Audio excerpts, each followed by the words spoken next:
સૌરાષ્ટ્રના અમરેલી અને તેની આસપાસના વિસ્તારોમાં ખાસ કરીને ખેતરોમાં જે ખુલ્લા કૂવા છે તે હવે ત્યાંના એશિયાટિક લાયન માટે મોતના કૂવા બની રહ્યા છે।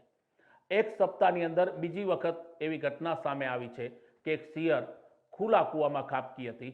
આ ઘટનાની જાણ થતાં વન વિભાગના અધિકારીઓ અને આસપાસના ગ્રામજનો દોડી આવ્યા હતા અને 3 કલાકની જહેમત બાદ આ પાણીના કૂવામાંથી આ સિંહણનું રેસ્ક્યુ કરવામાં આવ્યું હતું। આપને જણાવી દઈએ કે આવી અનેક ઘટનાઓ સામે આવી રહી છે। અમરેલી તેની આસપાસના વિસ્તારમાં જે ખેતર છે, જે વાડી છે, ત્યાં ખુલ્લા કૂવા હોય છે અને સિંહ અને સિંહણ કે બીજા જે જાનવર છે તે શિકારની શોધમાં કે પાણીની શોધમાં બહાર આવી જાય છે અને ત્યારે તેઓ આવા કૂવામાં ખાબકે છે।